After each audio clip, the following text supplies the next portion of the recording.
Bonjour à vous et bienvenue dans cette vidéo faite en réponse à une remarque de Tiffaine Dubois sur ma dernière vidéo Latitude, Longitude, Véritude.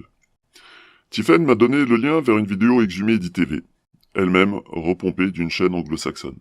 Cette vidéo est censée démontrer que Google Earth n'est qu'un attrape-nigo et par déduction logique que le globe n'existe pas. Voici l'extrait qui est censé démontrer tout ça. Bon, l'est, de n'importe quel endroit, correspond à un angle à 90 degrés, ok? Si vous regardez ici, les degrés là, c'est la direction. Cela vous indique la direction sur le globe, selon Google Earth, et qui que ce soit utilise le globe. Sydney est ici. Bon, ce qui va se passer, c'est que si je suis cette latitude-là, vous allez voir la direction chuter, d'accord? Donc ce que je vais faire, je vais suivre la direction plein est à 90 degrés. Tout ce qui est en dessous de 90 degrés sera est-nord-est, d'accord? Bon, on y va. On part de là. On y va. Et je vais d'abord suivre cette trajectoire. En bas de l'écran, tout en bas de l'écran, je vous montre, vous avez l'indication de l'emplacement du marqueur. Donc Sydney, ils partent de là, et Sydney est à 33 degrés sur la longitude à peu près. Je tire droit à partir de là. Bon, là c'est 34. Regardez la direction. Elle indique presque 96 degrés, ce qui est sud-est. À 90 degrés, on serait ici, plein est. Pas nord-est, juste est. Donc, regardez ce qu'il se passe quand vous restez sur la trajectoire est, qui est à 90 degrés. Donc, j'essaie de la garder à 90 degrés.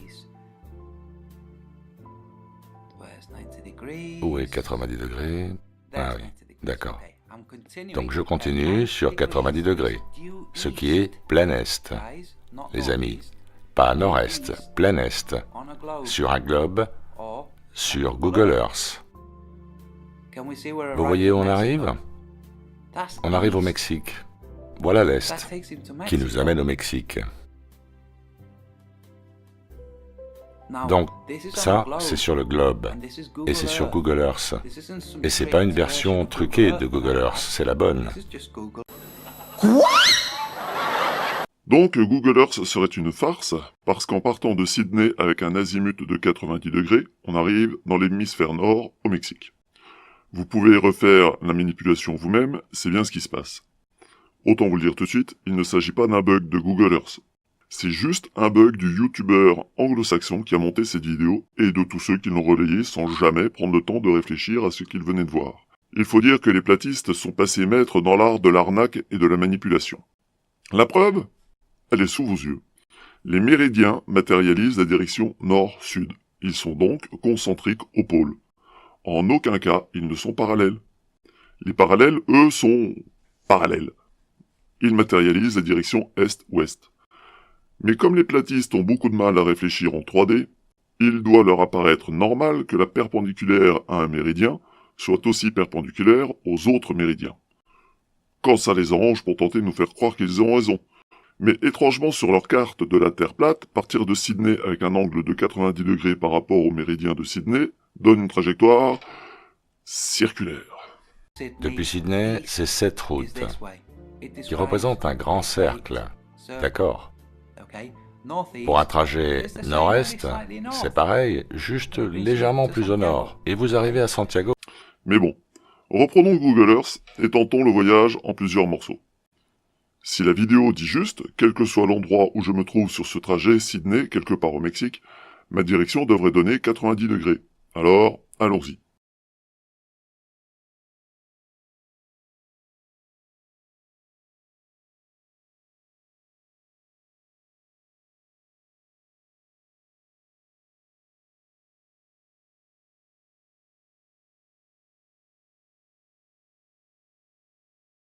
Bon, pas besoin de vous bassiner plus longtemps avec ça, je pense que vous avez compris. Maintenant, je vais partir de Sydney, direction 90 degrés, mais en séquençant mon voyage en plusieurs morceaux.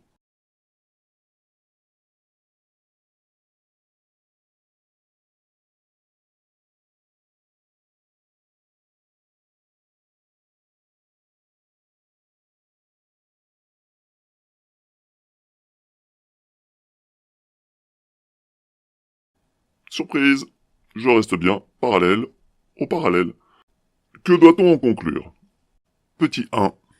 Ce platiste utilise la règle de Google Earth pour calculer une direction, alors que la règle ne sert qu'à mesurer une distance entre deux points du globe. La plus courte distance. Il ne sait donc pas se servir de Google Earth, mais plutôt que de se remettre en question, il accuse Google Earth de ne pas fonctionner correctement, et il en déduit que la Terre est plate et qu'il y a un complot. Petit 2. Ce platiste ne recule pourtant devant aucun stratagème pour vous convaincre que c'est lui qui a raison. En effet, il prend son cap de départ de Sydney sans s'en soucier pour la suite du voyage, sans tenir compte de la courbure de la Terre. Je suis toujours à 90. Donc, si on maintient 90 depuis Sydney, on arrive au Mexique. Et alors qu'il prend bien soin sur sa Terre plate de corriger son cap afin d'avoir une trajectoire circulaire.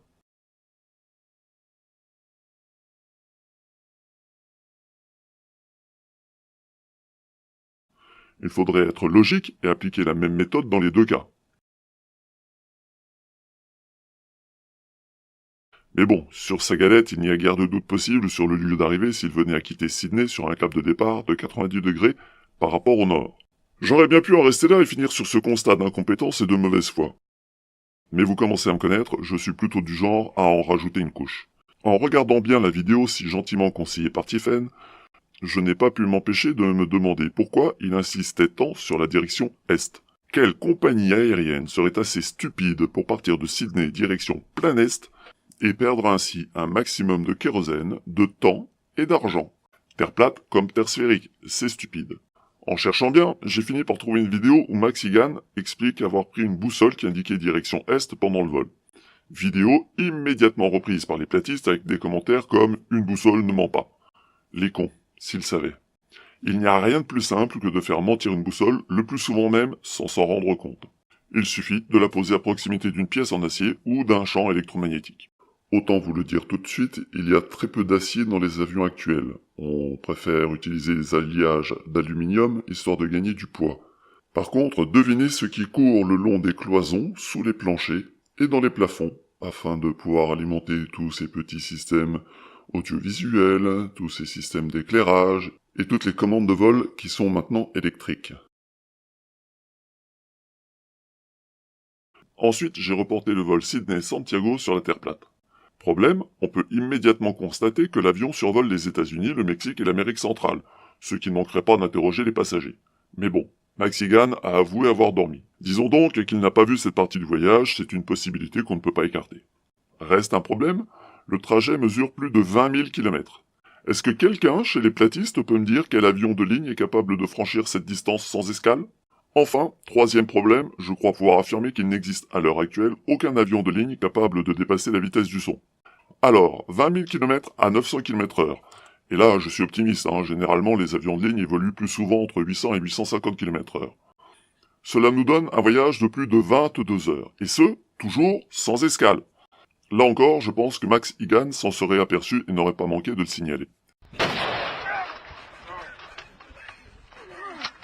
Pour finir, je voudrais faire une dédicace spéciale à Tiffen Dubois, sans qui cette vidéo n'aurait jamais vu le jour. Alors, merci de m'avoir permis de démontrer encore une fois que la Terre plate est une incongruité dans la sagesse humaine du XXIe siècle. Tiffen, je sais que tu vas regarder cette vidéo. Je suis prêt à admettre mon erreur si tu parviens à démontrer que j'en ai fait une.